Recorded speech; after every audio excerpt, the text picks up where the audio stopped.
Namaste. So I'm going to review what we went over in the first episode real quick, and then we'll get into the structural underpinnings of the differences between eternalism and timelessness. Ready? Sanatana Dharma means eternal, beginningless and endless, forever in the past and future. But the corollaries are that the world, past and future, exist and are objectively real.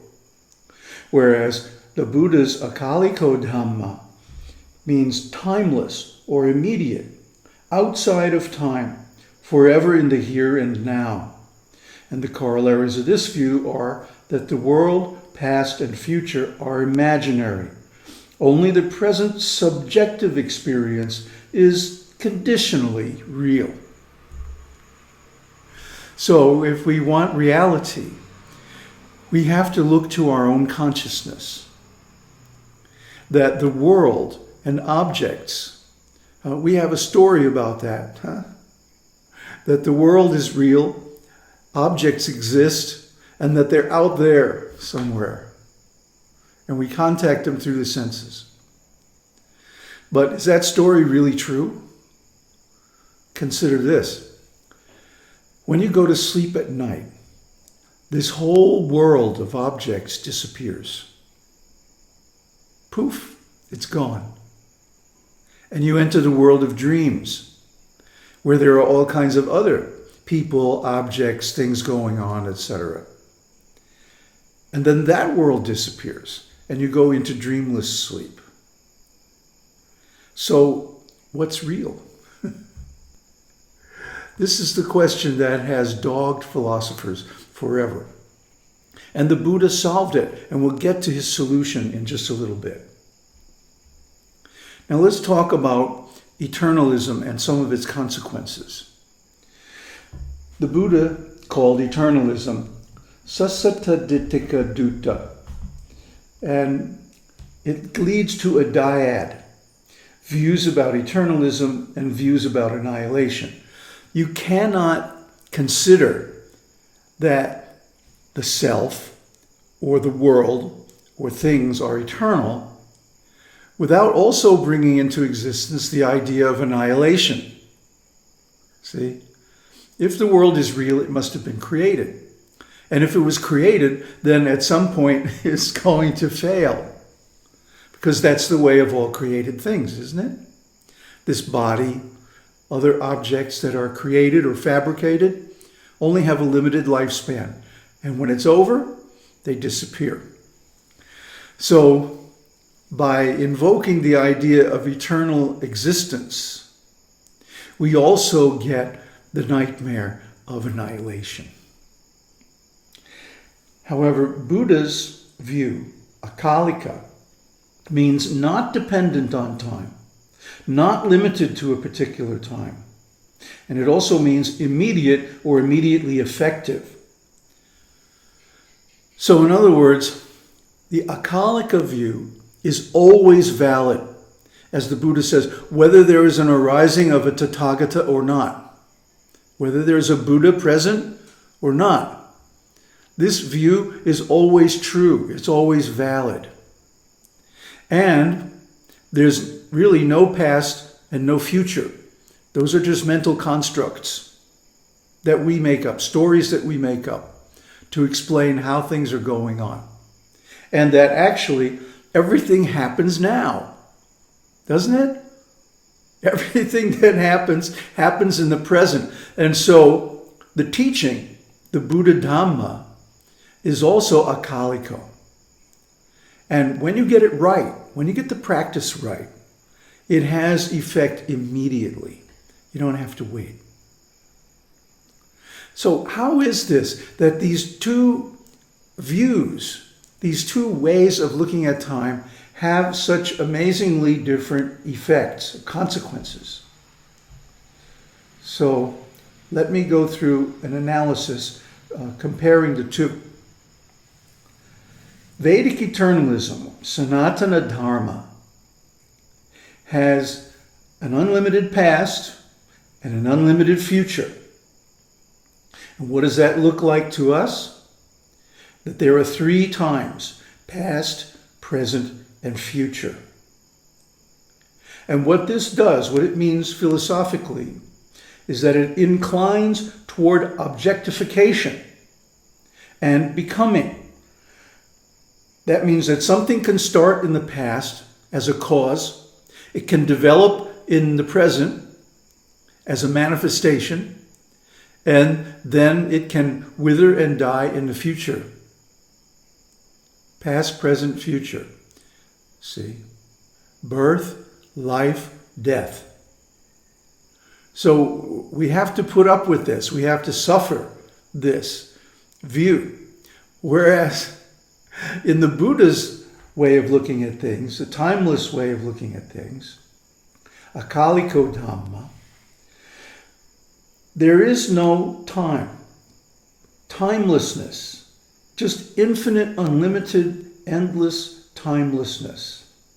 And that everything we see is only now. What we think of as past is actually now. What we think of as future is also actually now. It's just our view. And this inclines toward emptiness and voidness. So what does that mean? That means we are not trapped by time. We can have an existence that is always in the present. We don't have to be haunted by the past. We don't have to worry about the future.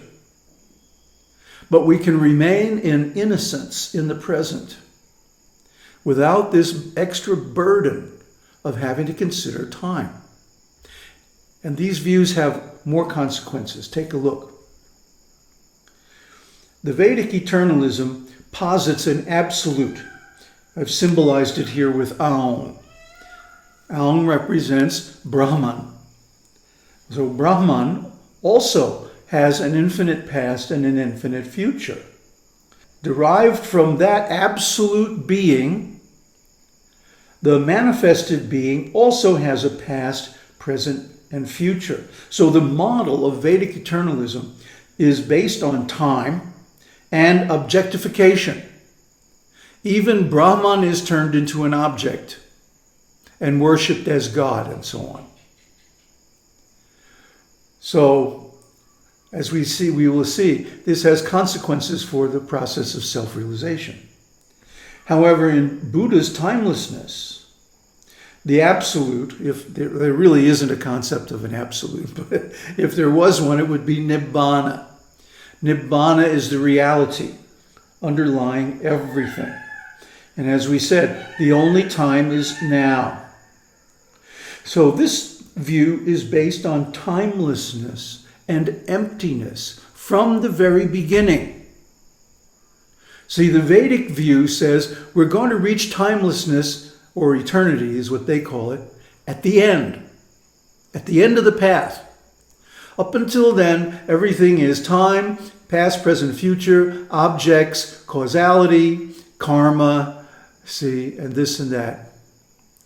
All these different objects, all these different moving parts playing together. And then finally, at the end, we make this big leap and we wind up in Brahman. But Buddhist teaching says, no, we start from timelessness and voidness or emptiness from the very beginning. It's always like that.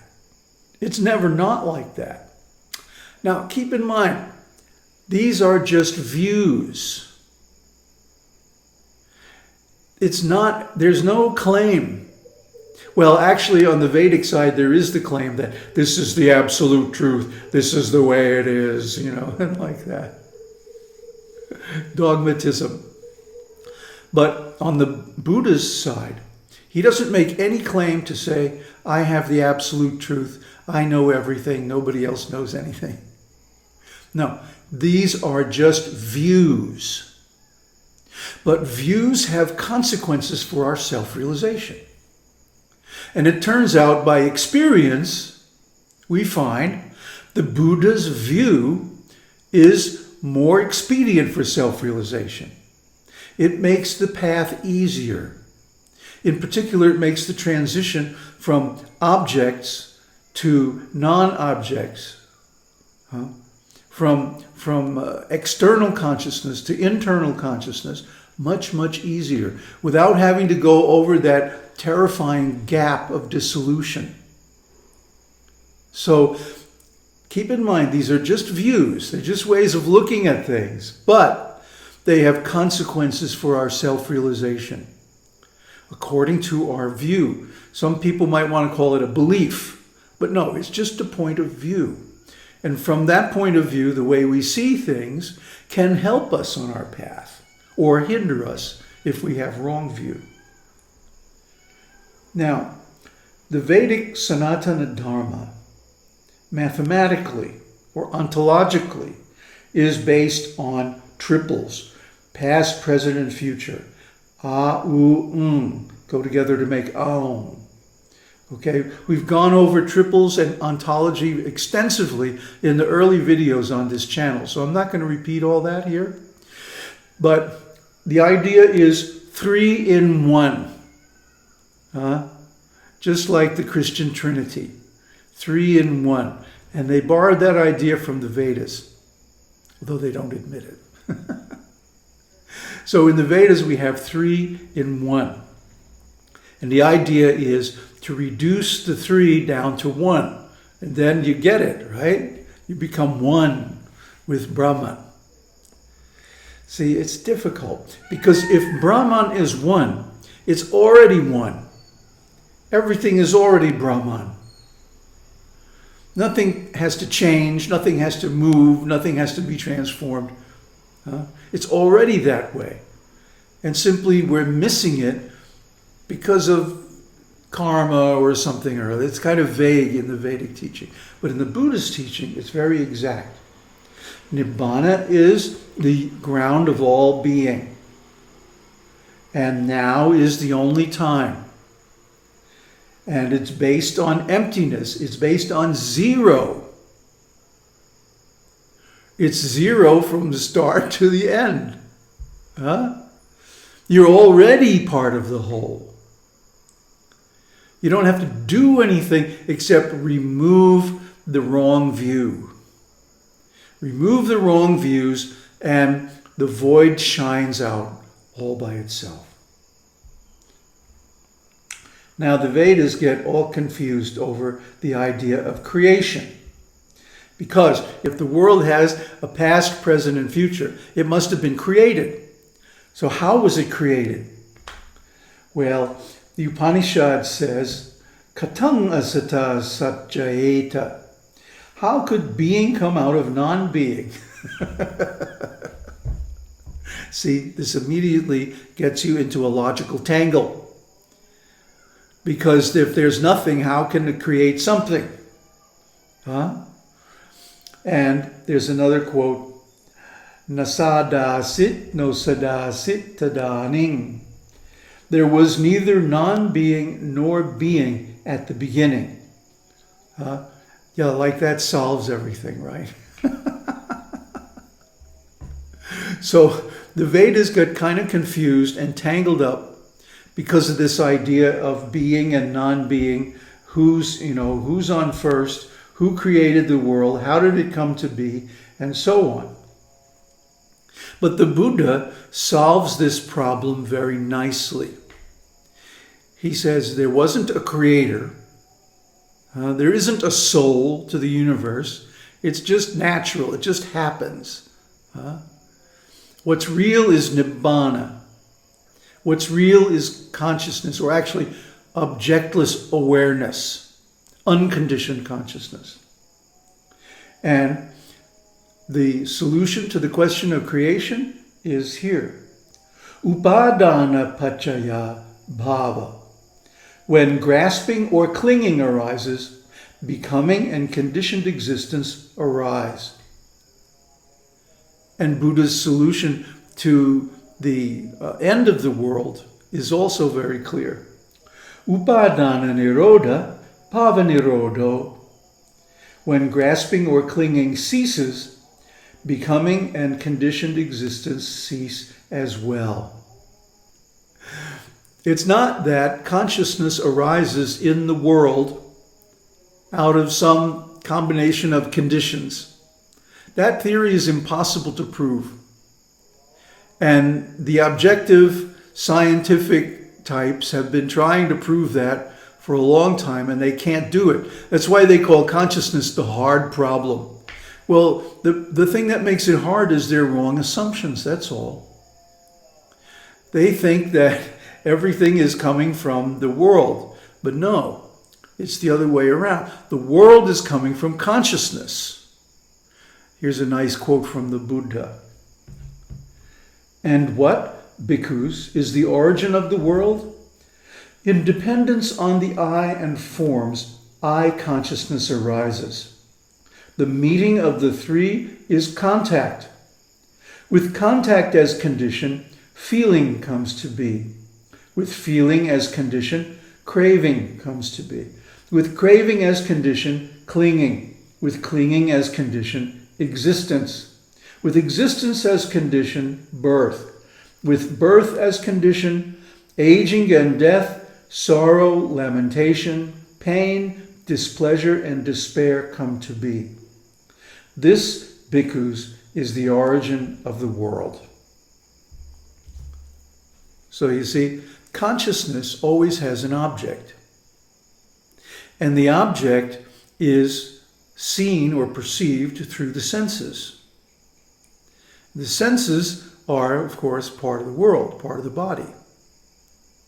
So as soon as this type of conditioned consciousness arises, dependent on the I and the objects, these three combine together to create the sense base of sight. So then we look around and we see all this stuff and we think that it's real. But actually, without the background of unconditioned awareness, none of this could happen. But then, that consciousness, that conditioned consciousness having arisen, there are so many consequences. See, because of that consciousness, then contact comes, and then feeling, and then craving, and then clinging. And because of clinging, then becoming, the body comes into existence, then birth. And then, of course, you know the rest of the story. That's why you're here. You're looking for the antidote to that suffering. So we'll get to that soon enough, don't worry. So this philosophy, which you may not have heard before, is based on the principle of idappaccayata. The Buddha says, iti imasmi sati ida hoti, imassupada ida uppajati, imasmi asati ida nahoti, imassa nirodha ida nirajjati. Thus, this being, this comes to be. With the arising of this, this arises. This not being, this does not come to be. With the cessation of this, this ceases. We talked about this before, that this is dependent arising, dependent origination. And I likened it to two ends of a stick. Well, I just happen to have a stick at this time. So this is the cause, and this is the effect. Right? If I throw the stick, if I throw one end, the other end also goes. So if I throw the cause, the effect automatically goes with it. And we're going to get deep into this dependent arising in the future episodes, because this was the key to the Buddha's enlightenment. And it's also the key to the complete cessation of suffering. Buddhu Saranai.